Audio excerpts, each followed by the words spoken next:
Good afternoon, late afternoon, residents of Everett. Welcome to the Parks and Built Environment Council Committee meeting. Today is September 10th. It is 5 p.m. and we are here in council chambers. We have an exciting agenda this evening, if I do say so myself. First, we're going to have an update on some work that was started during our comprehensive plan update. Council and staff had identified a need for a potential new overlay zone, specifically for manufactured homes. And so essentially, it's such a large body of work. Staff has been working on it separate from the comp plan, so it's now coming back to a committee for our first hearing. I get, well, not technically a first hearing, but we're going to be briefed on it and hear more about different elements that were identified and just get a sneak preview into what that could look like for the city. So I'll turn it over to York, if you don't mind taking the mic from here, and just for public, Councilmember Vogely will be joining, but she's just running a little bit late. Thank you. Thank you, Committee Chair Ryan. I'm York Stevens-Wajda, Planning Director. With me is Alice-Ann Wetzel, Long Range Planning Manager. We also have Frank Hong, Special Projects Manager for Housing. Alice-Ann and Frank have been doing the bulk of the work on this project. As you mentioned, it is to our first implementation action that we have underway from the comprehensive plan, which reads, implement a mobile home park zoning overlay. And there are some policies that go with it that refer to protecting manufactured and mobile home communities from redevelopment into other uses. So we're implementing both the policies and the actions. We've brought this to the Planning Commission for a first briefing and workshop with them 3 weeks ago, and have been working it internally with staff and have done a little bit of outreach. But I will let Alice-Ann give a little summary of where we're at and some of the points that we're looking for, perhaps some early feedback from the council or committee members. Otherwise, we'd be happy to just give you an update on where we're at. So as York said, we have been researching this and looking at where the parks are, what they consist of, how many acres, how many dwellings in them, what the type of residents are, whether they're 55 plus or all ages, whether they are manufactured home parks or RV parks. We have a combination across the city. We have 10 parks and about a little over 1,050 dwellings in those 10 parks. The 10 parks are located 2 in Councilmanic District 1, 2 in Councilmanic District 3, 3 in Councilmanic District 4, and 3 in Councilmanic District 5. Councilmember Ryan, you're the odd person out of this equation. So we are looking at what their underlying zoning is, what the potential for land use changes, and what the development opportunities may or may not be on those sites, what the underlying zoning is. And so what we took to the Planning Commission was essentially the same conversation and showed them the maps of where they were located, what the underlying zoning was, and we provided a few questions to them. And the biggest question we asked them was the preference for an overlay zone or a preference for an actual zone for manufactured housing. So with the overlay zone, it would be a manufactured housing overlay. It would still keep the underlying land use. And then because we look at the comprehensive plan every 10 years, we're looking at it for being in place for 10 years. It could then move on. One of the things that we discovered in this process was that there used to be a manufactured home park overlay zone. It was entirely voluntary for a manufactured home park to take advantage of that zone. I'll give you 3 guesses as to how many took advantage of it, and probably the first 2 don't count. The answer was 0.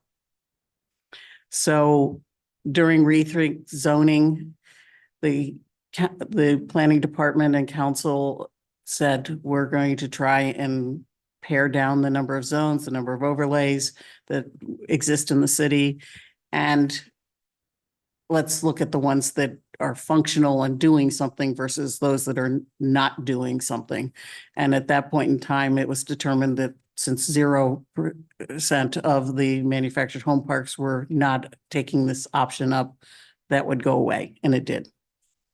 So we're not introducing something entirely new, but we are not necessarily thinking of making it voluntary because of the nature of the housing shortage at the moment, the nature of the demand for land potentially for doing that. So the options with an overlay versus a zone. An overlay would keep the underlying zoning so that if for some reason it was economically infeasible to operate a park at some point and there would be exit ways out, that it would revert to the underlying zoning, which potentially could put more pressure on the potential for conversion to not be a manufactured home park, because we are saying that this is what could go there. If we went with a zone, it would be a manufactured park zone, and that would be the zone with some uses that would be associated with the zone being allowed there. If they, for economic reasons, determined that it was no longer economically viable or feasible to be a manufactured home park, then council and planning commission would all have the opportunity to put forward what would be the appropriate zone at that time.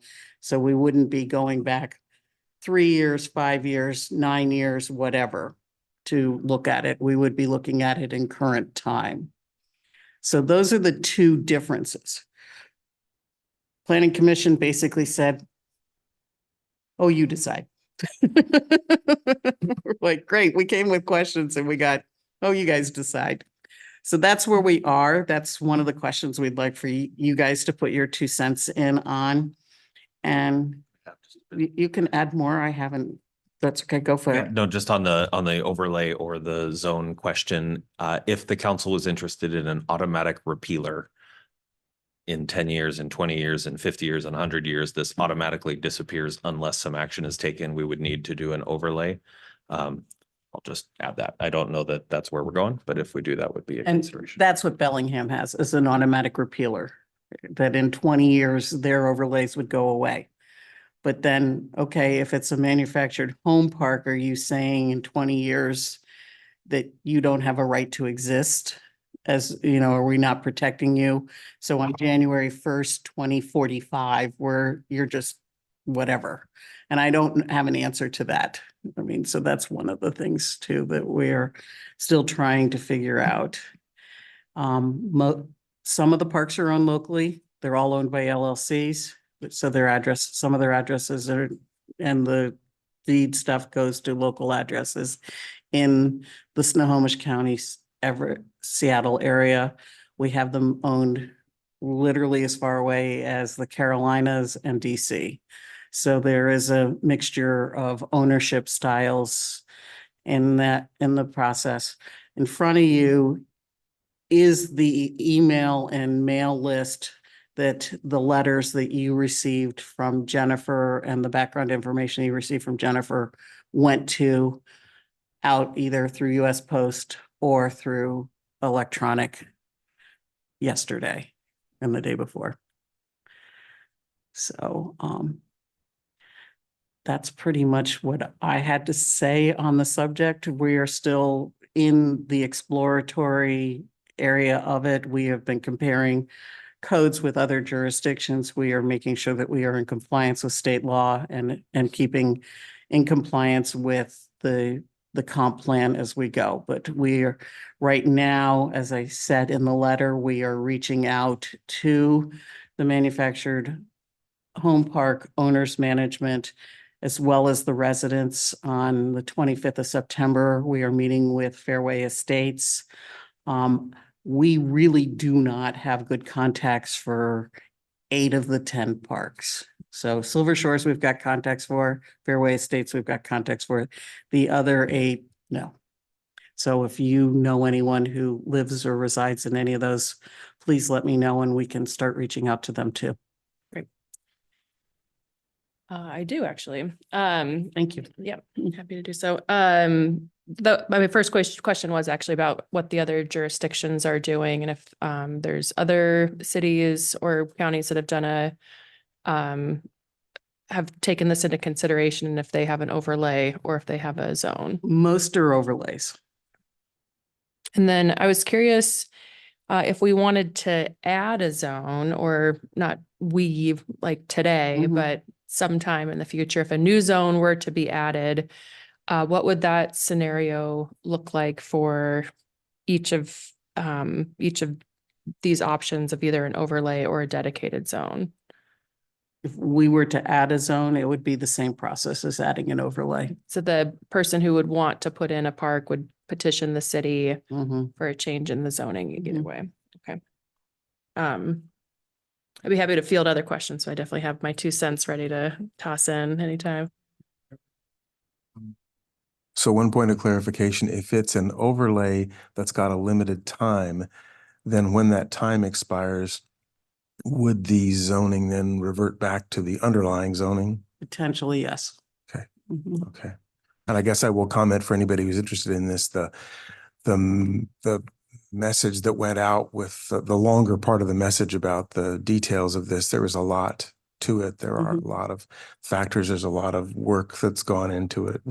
Frank and you, and I guess for anybody who's interested in it, if you're viewing this, I would definitely encourage digging into it. It's many pages, but if we're going to do something like this, as many people looking at it and giving us feedback and their impressions and concerns are going to be as helpful as possible. The letter and the background information went to all of the people on the mailing list that you have in front of you. Yeah, and the letter was, I think, 2 pages and the background was dozens. Yeah. Yeah. I'm not through it yet. I'm That's working on okay. it. Just A, please pardon my tardiness, and B, we've been talking about this for a while and I know how, I'm just very pleased that we are continuing it with, and so in depth. And I don't have, I'm excited for folks. I think that, the Fairway Estates meeting, I believe they've offered to have some other folks be there as well from other mobile home parks. So if I read the email correctly from them. So that's good because I know that our entire community needs to have a good understanding of what the possibilities are and where we could be going. And I just want to give them also a shout out to that they got us started along this track because we may not have known that it was an issue if they hadn't brought it up. So, And state representatives will be at that meeting too. right. Mhm. And maybe a useful recap from that comprehensive plan update timing. Councilmember Vogely and I had met with some of the folks here and Chris Collier, who was hugely helpful in this just because so much of all the interacting factors in this are in his head all the time and not in mine. But I do remember one of the parts of this, we're trying to increase density as we can, consistent with still quality of life. And I think he had mentioned that the mobile home parks like this are one of the densest forms, maybe the densest form of single family housing, but it also achieves some of our goals in terms of addressing certain residents, low income, elderly, disabled veterans. Actually, from talking to some of the folks in the parks, I know a number of them tick multiples of those boxes. And so that's part of the background of why this got momentum and then why the general goals for it got included in the comprehensive plan. And then this is sort of the next step of that. So if you're coming into this late, that's how we got here. I was curious too if groups like the Puget Sound Regional Council or some local housing advocates groups has a recommendation or best practices identified. Not that I know of from Puget Sound Regional Council. They're with the state effort, with the passage of, what's the legislation called? 5298. That one. There has been some outreach by the state to a variety of the organizations across the state. And so they are putting together what they've heard, and we just got an email on it today. And so I quickly read through it. And so it appears that there is stuff, and they are putting together, there is a registry of all the manufactured home communities across the state. How well that they do have some representation among the residents, but how well they talk together, I can't answer because from the limited conversations I have, they all seem to think that they're in unique positions. Great. If I think, are we at the point where I can throw in my 2 cents? So I would prefer to go the route of a dedicated zone. I think that when this conversation started because we identified the need for protecting people in these communities. And so I worry that an overlay doesn't provide enough protection. It just provides temporary protection. And that if an overlay sunsets or if it can be removed because folks aren't they're not able to make the space viable anymore, that might incentivize not making it viable. I think a dedicated zone, if it's not viable, then they have to come back before council to talk to us about why. And then that can provide a little extra encouragement to make sure that they're doing the best that they can for the tenants in their space. So I would prefer to see a dedicated zone.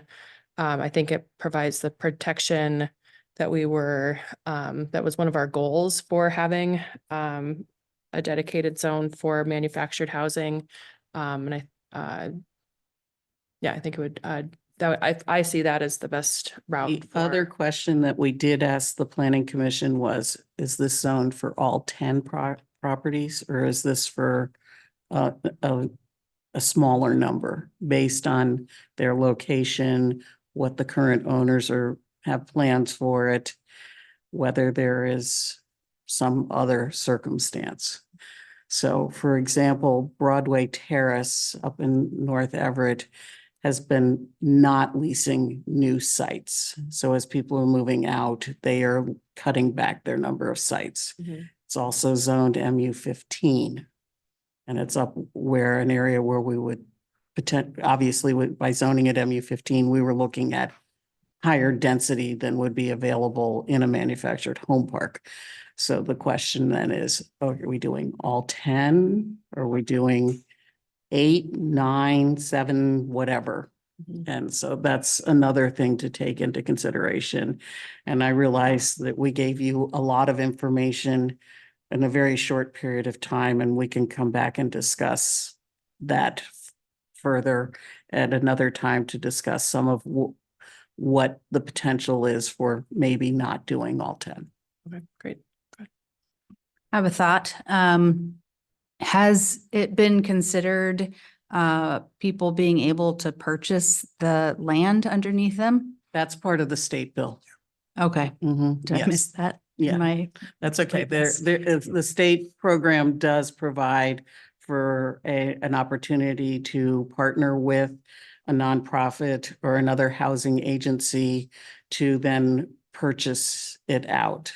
So yes, as a group and as a Mhm. whole, being able for the tenants to all collectively purchase. Mhm. I'm wondering if, I don't even know if this would be feasible, it probably wouldn't, but I still want to put it out there because I just had the thought.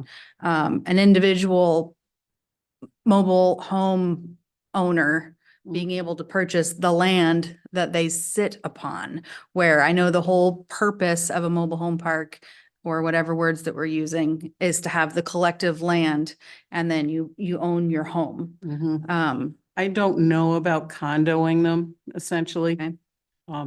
David, is that sort of the correct sort of concept? Yeah. I have a guess that Frank's got something he wants to share with us. I'll just add to that. So yeah, residentially owned communities. I spoke with Rock Northwest and a bunch of other folks. They try to do that, but the difficulty is again, just the lack of resources. In the upcoming budget, they set aside $15 million for it. Sounds a lot, but again, it's still small. And speaking with Rock and other folks, they just don't see that they'll have that impact. There's so many homes that are going or properties that are going on for sale right now. So yeah, there's that limitation. You want to say who Rock is? Residentially owned communities. Yeah. Mhm. Thank you. Mhm. I guess one other thing I'll note, just because it's timely, yesterday was at the Snohomish County Tomorrow's Exploratory Committee meeting. They had a presentation from county experts on affordable housing, and more on that later. But one of the things they talked about as an emphasis point was preserving some affordable housing where we've got it, because it's so much quicker to get in place and often less expensive than otherwise. So that's one of those factors. You were, Alison, you were talking about different situations that different parks are in. For ones that are in a favorable situation for conversion like this, it also fulfills that additional goal of preserving some affordable housing. More certain way than having it than trying to do the new affordable housing, because that's very long and often very expensive. Is there, so I see the list here, but is there, I assume there is, also a list of, these parks based off of the different components of them, whether, you mentioned there are some that are just RVs, some that are manufactured home, and then the split, so we can, Holly Avenue has RVs and a single manufactured home on it. All the rest are manufactured homes. okay. I was gonna add, when I researched this a long time ago, that I think that there's a couple, and maybe just the North Broadway one, but where they're renting the units, like sort of like more of a apartment rental versus having purchased the home, like the way that Silver Shores and Fairway Estates and Lago are, the owners, they own them, and then they have that risk of the land. There's, I think the one at the north end and maybe the Holly one are more like they're a little bit different. So when you're thinking about, is there a way to not to say all or maybe less, that might be something where you're actually looking at folks that are renting that aren't invested with that risk, I guess. Different experience. Yeah, maybe if someone is new to this stuff, I guess is worth explaining something I didn't understand terribly clearly at first, but that is that the residents own as personal property the mobile homes or manufactured homes that they're in, but and don't own the space, but it may be in many cases impractical to move that. Not only difficult to find another space, but sometimes impractical to move these larger, older manufactured homes. Oh, I'll just share that, again, we looked at a variety of variables trying to figure out a method for inclusion versus exclusion, from improvement value, zoning consistencies, whether we are seeing an uptake of redevelopment or of sites following the state's rent stabilization regulations. And a lot of it's somewhat inconclusive, and hence we were in this predicament of bringing it forth to you folks to see how you guys want to value each of these considerations. I think if one of the goal is, protecting housing for low income and vulnerable people, if I'm wondering what protections could be in place or restitution of some sort if we do splice it up, that some are overlays or some, aren't granted a designation of any type. Like, how could we still protect those people if a developer comes in and puts in the 15-story building? Is there covenants on the property, or is there anything that we could add to this policy that would help ensure like replacement services, or not replacement, what's the word I'm looking for? I don't know what you're looking for, but I'm thinking of a right of What's the first refusal, and I know it takes, actually, I have no idea how long it would take to build a 15-story building, but and it would be really hard to have enough money in any municipality to let the people that were living on the ground floor move to somewhere, wait for this 15-story building to be built, and then be able to move in, but it's just another thought I have to say out loud. The state has been doing a lot of work on housing in general and manufactured housing communities and displacement. So the bill that we mentioned earlier was another iteration of it, added a couple of protections. There is notice and a waiting period for a park. If it were to close, they have to give notice to the city, the residents, and a bunch of other folks, they have to give the residents and any group supporting the residents the opportunity to purchase first. I don't think there's a right of return to a future redevelopment type of thing, but that's something that we could look at. There is a limit of rent increases for while the parks are going. Good for keeping the rents down, does add a little bit of an incentive for redevelopment on, so it's a good thing that we're working on this here. And then there's Relocation fees. relocation assistance. Mhm. So the state has enacted some pretty good, I think, protections in the event of a park closure, not enough to really make folks whole who are living there who would be displaced. That's what would be in place if we did not have a protection for a particular park. The overlay versus zone, it really is a very, unless we put an automatic repealer, it is a pretty similar level of protections. I think of it like Silver Shores is zoned UR4 right now. The overlay is you put a sticky note over the top of it that says MHP, and a zone is you paint over it and then you write MHP.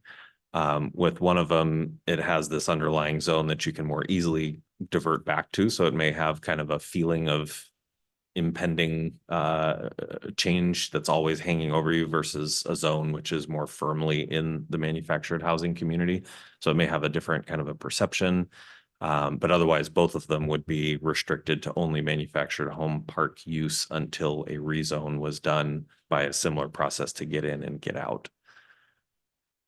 Other than which parks to protect and zone and overlay, we're working on the exit strategy. What would it take? At its simplest, it would be just a rezone at some point in the future. Could be initiated by the property owner, could be initiated by the council, could be initiated by the executive branch. Or something a little bit more complicated with criteria and a requirement to demonstrate to full satisfaction how the owner has tried to keep it viable, but is just no longer able to for whatever reason. Different of the other jurisdictions that we've reviewed have different levels of that kind of exit pathway. So I think those are like the three things that we're working on. The public outreach and talking with the owners, we expect to learn a lot from that and kind of challenge some of the assumptions and analysis that we've had. So looking forward to hear from those folks. And then I think next steps, we've got planning commission, not next week, it's not on that agenda, but October. End of October, once we hear from the communities, once we've had some of these conversations. And so hopefully we get outreach from the different communities. Mhm. Just a quick question in terms of chance for public comment and input in that too. I would think the next opportunity, other than the outreach you're talking about, would be the hearing before the planning commission. Well, Or there will testimony be, before there the will be a planning commission. testimony before the planning commission, and then there would be, have to be a public hearing if we're doing rezoning or we're adding a zoning category, be it an overlay or a zone. There would be a public hearing and then ultimately a public hearing with you sometime December, January, depending on budget and holidays. Okay. Great. Can we plan then for having you guys back in November to share more about feedback that you've received, feedback from the Absolutely. commission, Mhm. updates and Mhm. stuff like that? Yeah. Right. And if you have names of residents, please just email me with them or Jennifer with them and she'll get them to me, and we will continue to reach out and figure out how to talk to it. So as I said, the letter went to all of the people that you've got, which are the neighborhood associations as well as the owners and residents that I had addresses for. So Great. Thank you, guys. Appreciate your hard work. I know it's, on the surface, it looks, it's like a duck, the surface is like pretty steady, but underneath there's all sorts of commotion to get us to where we are. Thank you so much. All right, next on our agenda tonight, we have an update park safety briefing. So we have folks from our Parks Department joining us this evening. I know that there's been a lot of concerns from the community about our park ranger program and maybe any residual public safety effects as a result of losing our park rangers through voluntary separation last year. So I invited the parks team to come join us today just to share more about safety in our parks and any information that might be helpful for council moving forward, especially as we're heading into budget season. So take it away. Thanks. Give us just a minute here to pull it up.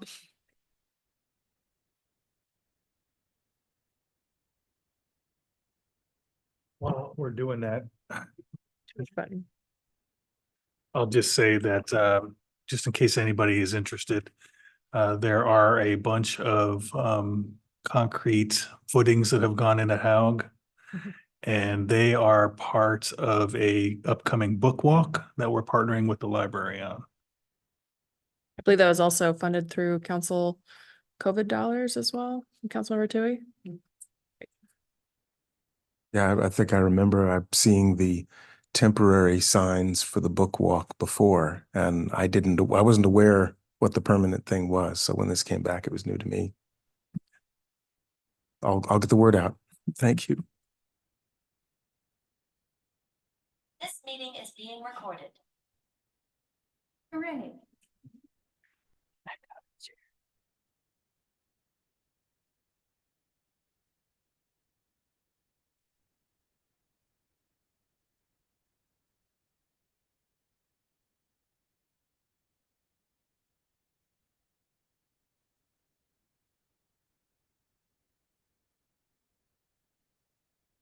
Oh.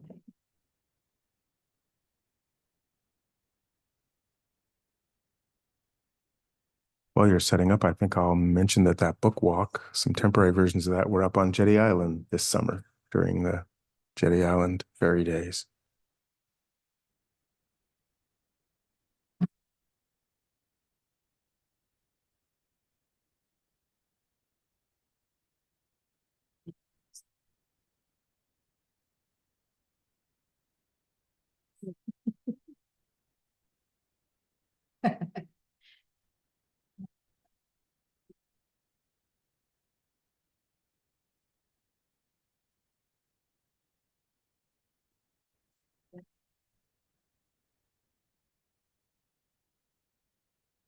All right, thanks for your patience. I'm Kimberly Moore, Assistant Parks Director, and I'm joined by Bob Leonard, Parks and Facilities Director.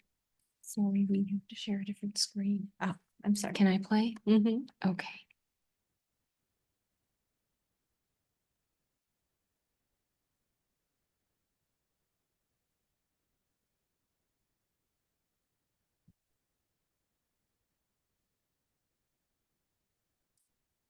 That's what you did?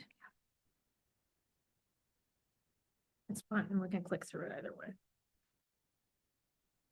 That's sharing the Zoom screen. Okay.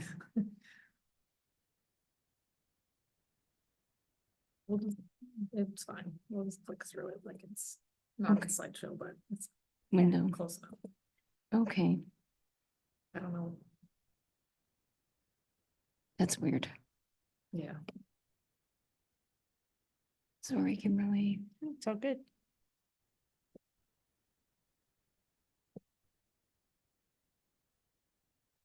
Okay. Well, I'm not gonna keep talking. I don't get a picture of PowerPoint. Sounds good. So anyway, Kimberly Moore, Assistant Parks Director. I'm joined by Bob Leonard, Parks and Facilities Director. And I also want to acknowledge that Deputy Chief Hendrickson is here as well because we're having a park safety discussion. We are excited to be here to discuss the progress we've made in the last year since the departure of our ranger team. Slide 2, if you can. As a reminder, the park rangers were a small team covering 45 park properties 7 days a week. They were tasked with enforcing park code, getting their authority from the parks director, and were discouraged and unable to respond to crime being committed in our parks without assistance. For this, we have always and will continue to partner with our friends in the Everett Police Department. Covering all these properties with this small of a crew meant that they would not spend that much time in any particular park. The biggest challenge we have experienced in parks since the ranger departure has been navigating the closure of park restrooms. Last winter, our short-term solution was to add honey buckets at several parks while we worked with our AFSCME partners to allow the evening custodial staff to lock restrooms. We are currently in the process of adding automated locks as well as light and sound deterrent to restrooms in an effort to automate the process and reduce our need for staff assistance with this task. We have several park projects in progress that we believe will help keep our parks clean and safe. These include the restroom locking, lighting, and sound deterrents I mentioned earlier, as well as improved lighting at Kiwanis, Lyons, and Jackson parks. Parks philosophy will always lean toward increased activation as a solution for unwanted behavior. So we continue to look for activation opportunities such as the new dog park at Clark Park, the addition of Everett's first skate dot at Lyons Park, as well as ongoing maintenance and replacement of playgrounds and other park amenities that bring pride and visits from our area neighbors. We have worked with the neighborhood group at Lyons Park last year to improve the landscape using CPTED principles. As a reminder, CPTED is crime prevention through environmental design. Parks has been organizing community volunteers who have adopted Lyons Park, the disc golf area at Thornton A. Sullivan Park, High Bulb and Legion Park, Jackson Park, and Hannah Park. Parks will also receive a donation from Councilmember Ryan's COVID relief dollars. Thank you. That we will use to expand our CPTED efforts in areas where we are continually hit with graffiti, such as Silver Lake Loop Trail, Viola Auschler Park, some additional areas of Lyons Park, the Jackson Park Community Garden, as well as Kiwanis. With the departure of the Rangers and to fill the void of the Rangers, Parks and EPD have significantly strengthened their relationship, greatly improving communication and partnership between the two groups. Parks has worked with EPD on the installation of flock cameras at several parks. Crime in parks has reduced by 23% this year. Additionally, calls for service in parks is down 12% this last year. In cooperation with EPD and the city bicycle unit, city teams have been proactively identifying areas where emphasis patrols are needed. Arrests and trespass notices are taking place, and we've been using EPD volunteer teams to remove graffiti quickly. Finally, Parks has been working with the CARE team to continue outreach to unsheltered individuals. The CARE team works with Parks to identify and provide outreach to encampments on park properties. Also, Parks and Public Works work together to clear encampments in parks, occasionally contracting out cleanups that are beyond the scope of what city staff can manage. The CARE team also helps address overnight camping and vehicle camping in parks like Judd and Black, Langus Park, and others, as well as contacting groups who provide unpermitted potlucks or community barbecues for the unsheltered populations. Park appreciates these great partnerships with our city staff teams, as well as the help from the community to keep our parks looking great. This is a great example of the motto, One Everett. So we're here to answer any questions you have. Fantastic. Thank you. Well, one sort of speculative thing, you'd mentioned reduction in some of the police calls and problems, and I was thinking about the significantly increased traffic in the Silver Lake area and the 3 parks there from the Loop Trail, and I guess and a much busier parking lot there, and of course the new playground 3 years ago, I think it was, something like that. So I'm wondering is that the general sense of if we're activating these things more, that may be part of the background of reduction in police calls and that sort of activity? Absolutely. I'll let Bob talk too, but that was also an area of emphasis that we worked on this summer. EPD was out and all around Silver Lake at the 3 parks to do emphasis. But Yeah, I was just going to agree that absolutely those activations, that was part of the design concepts on like the new playground to draw more people to that area. The concept of the loop trail to draw more activity. We really believe that positive activity does push out negative activity in these areas. But I do want to underscore, and I don't want to undervalue the partnership with EPD and the care team. I think that with the departure of the Rangers, it did have us take a look at how we would do business differently. And I do think that that has helped us strengthen our partnerships and our communication to maximize what we can get accomplished with the lack of the Rangers. Yeah, well, it seems like that's kind of the situation we're in with, I mean, I remember when there was a resident ranger at Silver Lake Park in a building that sadly burned several years ago. So we're a long way from that level of funding and activity, trying to do as much as we can with the resources we have. So I appreciate that. And that's what I see, at least, is a whole lot more use of the parks. And that's, use per dollar invested is really favorable that way. Thank you.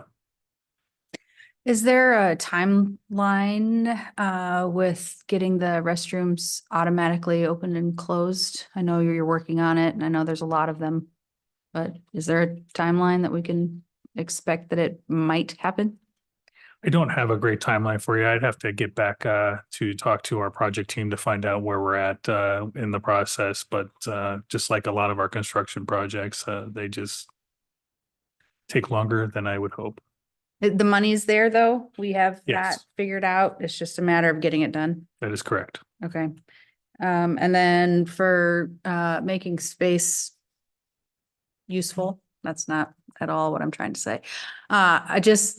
Food trucks are helpful. And I know that these are public parks and probably mostly food trucks are more viable in like parking lots around town, but I know that activating a space in positivity, creates more positivity. So what's my point? Remembering also that there are unsanctioned barbecues and whatnot. Are there enough garbage receptacles in our parks to take care of people's waste? That, I know that when I go to Silver Lake, there's a big humongous dumpster and even that gets overly full. And so yeah, how's the garbage situation there? I love talking about garbage. Thank you for that question. Trash. Absolutely. Yes, thank you. The answer is I'm going to say yes and no. I mean, obviously we could use more and they would probably be used. But our hope is that the amount we have is sufficient with a lot of caveats. There are so many caring and compassionate people in the city of Everett that really love their park system. And I talk to them on a regular basis. And a lot of times I will get questions about how I can help out. And one of the ways I like to tell people that they can help out is to help us with the garbage situation. If people were to just take back out of the park what they brought into the park, it would be such a big help. It is a huge chore to try to manage the trash in the system. It's a rather large system, and you end up handling garbage quite a bit, putting it into the truck, moving it to a different space, moving it. There's a lot of different ways to do it, but all of them are cumbersome. So if we could get individuals to try to do some pack it in, pack it out, as we like to say, that helps out tremendously. And we understand that that is not the right situation, and we don't try to do a one size fits all for every park.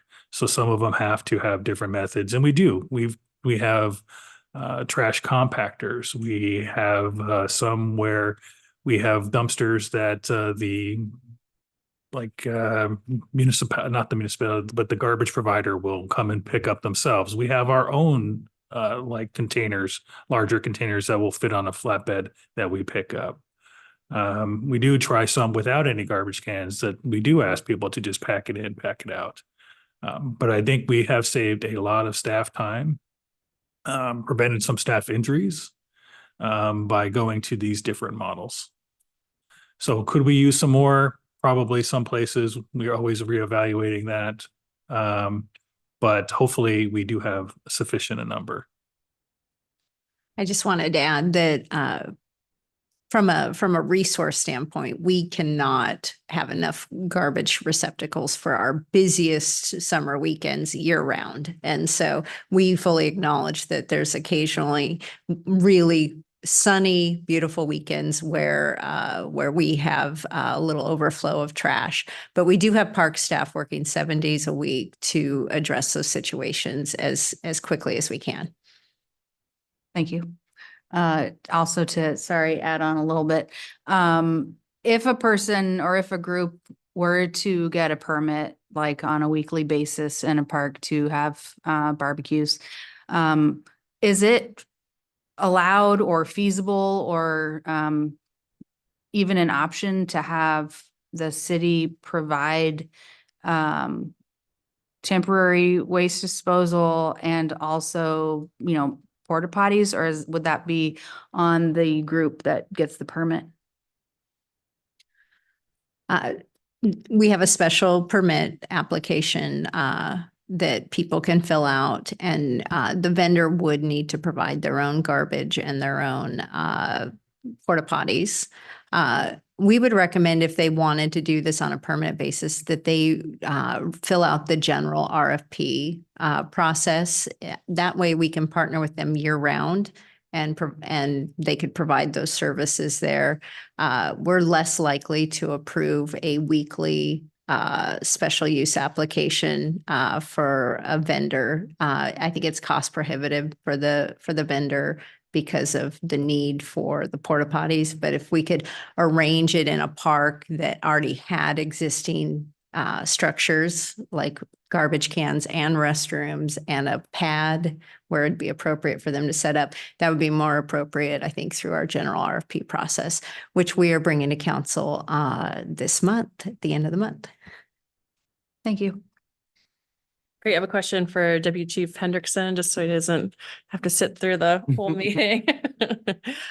So I hear from the public quite a bit about the gate closures in the evening and, frustrations about, without the park rangers to close the gates, it's just opening our parks for behaviors that we don't want to see at the park. So I was hoping you could speak to what types of activities you're seeing or anything from the nighttime patrols for the police at our parks, and also touch on to what the if there's been a change in protocol of patrols in the evenings to parks because of the gates and gates. Go ahead. Gates. I've actually heard some of the same concerns, so I understand where you're coming from. Largely what we do is respond to concerns from the community. We try to really be proactive on all the parks. We understand we want to make them safe for everybody, and we understand after hours there's some problems there. So it depends on the park. I know up on Legion Overlook in that area, we had the patrol crews going up there every night for a while. They're trying to address some of those problems. And that seemed to help it out there as well. We don't typically close gates. That's not really in our bailiwick. But obviously we do a lot of extra emphasis patrols. There's issues down on Silver Lake. So basically we set up a AEP for that area, and we saw some really positive results in reduction of calls, reduction of crime and things of that nature. So, but we also tried to branch out a little more proactively as well. So we've increased the number of our bicycle officers. We have them riding an urban trail on a regular basis. It's a great resource, an officer on a bike, right? They're approachable. People just love it. And then they would get places where we can't in a patrol car. So long story short, we're really trying to be more present in all the parks. We wish we had more staff to spend more time in each and every one of them. But right now we're kind of going based off of data we receive or concerns of the community and respond to those in that manner. Thank you. And then I was only aware of 2 flock cameras. Where's the third one? There's Lyons, Walter Hall, and Jackson. Yeah. Yep. Oh, I think Lions is new. Okay. Yeah. Great. Any other questions for Deputy Chief while he's here? Councilmember Vogel. How many bicycle law enforcement officers do we currently have? We have 6 and a sergeant. And that's an uptick. It is based off of the COPS grant was those are some of the positions we funded through the federal dollars through the COPS grant. So I love them. I love them. It's such a great program. They work downtown. It used to be the downtown bicycle unit, but now we've changed it into the community bicycle unit. And our expectation is they spend time South, Central, and North Everett. They've been doing some great work. We now have the new trail from the dog park to Cash Park. And when we went out there, there was already some blue spray paint along the trail. So I'm wondering if the bicycle police officers get to go on that little bike trail as well. They will now. Thank you. Thank you. Go ahead. Separate comment, not a question for Deputy Chief Hendrickson, but I've noticed you were talking about essentially pop-ups and or food trucks. I know I've seen a couple of cases in the parking lot near the entrance to the park at Haug or Haugie Park, at Thornton Sullivan Park. I think one of them's ice cream. These seem like little pop-ups. I think they're unofficial. I don't think they're sanctioned. And I'm wondering if there is an opportunity down the road for us to maybe make that kind of stuff more regulated without too much of a load. Because I know from my time on the health district that food trucks and that sort of stuff, there's a lot of complexity in the need for commercial kitchens and all that kind of thing. But I suspect there's an opportunity there for some smaller scale things, especially when they are near things like sinks or restrooms. So I guess that's maybe something for down the road, because I do have residents occasionally ask me, is that official? Is it not? What's going on there? And I have to admit, I don't know very much about it. I would just say that, yes, we're very much open to partnering with people who want to make a long-term commitment to being in a particular park. And yeah, there are a lot of rules that definitely we don't regulate, but we do have systems in place because we work with so many different groups it's really about the size of the party that they're expecting to show up. So with a food truck, it's very hard. We've all seen where, you can walk right up and order, and you've seen them where there's lines with 100 people in them. So The thing I'm thinking about is something that is not like for a particular expected event. They're not a food truck. They're somewhere in between. They're a little pop-up canopy, and they just come because I think they see it as an informal business opportunity. And I don't think that they're typically expecting to be there on a very consistent basis. So that's why I'm thinking the structures we have right now are not terribly well suited for that, if I understand it. And I can't say I understand the risks either. I mean, we have to protect public health here too. I mean, we do have the special use application process where if somebody is going to do something in the park on a non-regular basis, we would go through that special use application process so that we can ensure that all the rules are being followed. However, there's also, we enter into a number of concession contracts, whether in fixed buildings or in mobile type of venue. So we have experience with both of those. It's just making sure that we can get connected with whoever's doing that providing. Yeah, I'm trying to think about something that would fit the need, because of course in the summertime you get these really warm, especially weekend days, but sometimes weeknights as well, where there would be an opportunity, but it wouldn't be all the time. A person with a special use permit would presumably have to identify a day in advance, weeks or so in advance. They might not know that. I don't know if it's really practical. Well, we've had concession contracts, and Kimberly probably is more of an expert on this than I am, but it just allows for them to be in the park at specific times. Not that they have to be there at those times, but it just allows for them. Obviously, if it's not a good day and there's not going to be a lot of people in the park, they may not take on the business expense of going out there, but it allows for them to be there during those good times.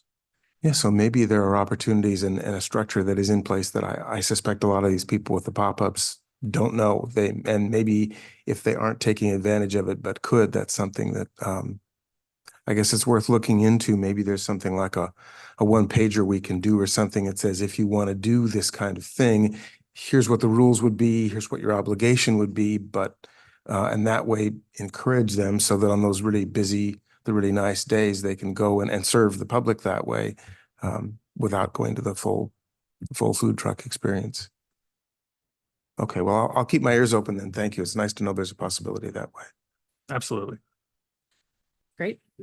Thank you, team. Appreciate it. Yeah, can I just add one more thing just to say that what we're experiencing here in Everett is actually the norm. For years, we were lucky to have a park ranger group, but the vast amount of municipalities in the state do not have park rangers.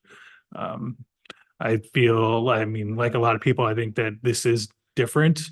But due to the fact that we do have such a great care team and because we have such a great police force, I really do think that that has helped mitigate any of the really bad possibilities from not having the ranger group.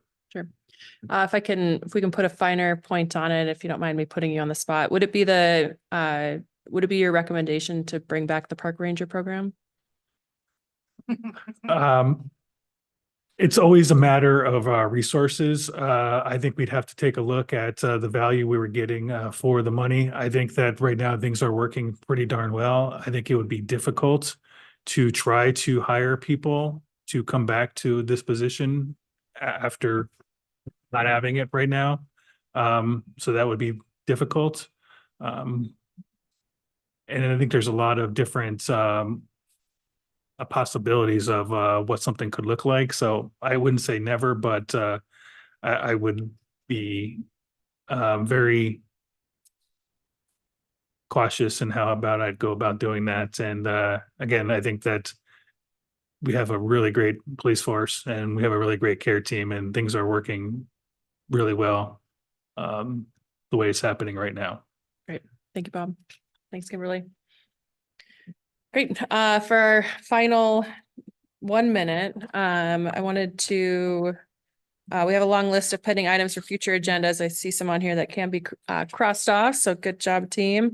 I did want to revisit vacant storefronts and facade maintenance for downtown and for next month's meeting, and was also hoping to expand it to a discussion about vacant big box stores across the whole city. So if that's okay with the committee, I'd love to chat about that next month. And if there's anything else on the list here that we'd like to move forward for next month as well. I just know of at least 2 big box stores that will be available next month. So yeah, let's do it. Great. Councilor Zarlingo, do you have any topics on the list you'd like to see for next month? Not yet? No. Okay, I think we can start with those. great. Yeah, sounds like a plan. Is that all right, Jennifer? All right, good work, team. It's 6:01 and we're adjourned. Thanks.